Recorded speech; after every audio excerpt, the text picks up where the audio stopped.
Hello everyone, আসসালামু আলাইকুম ওরহমতুল্লাহ।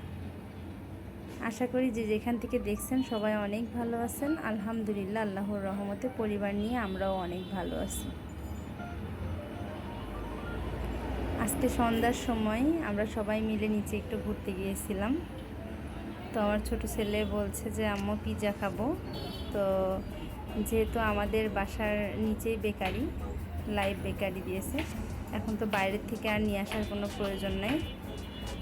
বাসার নিচ থেকে আপনাদের ভাইয়া হচ্ছে আমাদের আগে উঠায় দিয়ে ও পিৎজা নিয়ে আসলো।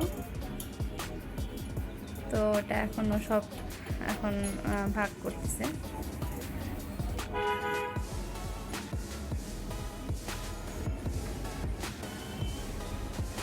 এখন সন্ধ্যার সময় নাস্তা আমরা এটা করব। অবশ্য আমরা আগে হচ্ছে আম ঝালাই করে আমটা খেয়েছি, খেয়ে তারপর আমরা বাইরে একটু হাঁটাহাঁটি করতে গেছিলাম। তারপর ওদের দুজনের ভাগ দুজনকে দিয়ে দেওয়া হলো। আমরা দুজন খেলাম, খেয়ে নিয়ে এবার রান্নার কাছে চলে আসলাম। আমি তো সাধারণত সকালে রান্না করি, সকাল আর দুপুর হয়, আর আবার সন্ধ্যার সময় রান্না করি। তো আমার সকালের রান্না ছিল, দুপুরে খাওয়া দাওয়া করছিলাম ওইটাই। আর গ্যাস থাকে না, তো একটু কায়দা করে রান্না করতে হয় এজন্য।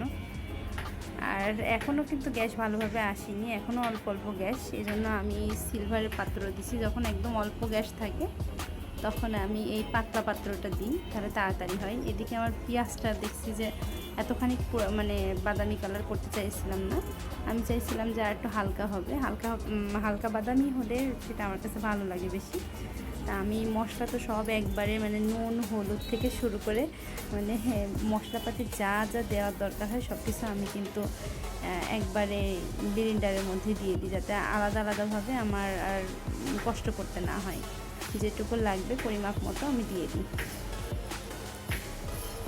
আর এদিকে মুরগির লেগ পিসগুলো আলাদাভাবে আনছিল হচ্ছে আপনাদের ভাইয়া, আলাদা খাসি মুরগি আনছিল, আর খাসি মুরগির সাথে এই লেগ পিসগুলো আলাদাভাবে কিনতে পাওয়া যায়, ওইটা আনছিল। তো ওইটা বললো আজকে রাত্রেবেলা শুধু ওইটা ভুনা করো।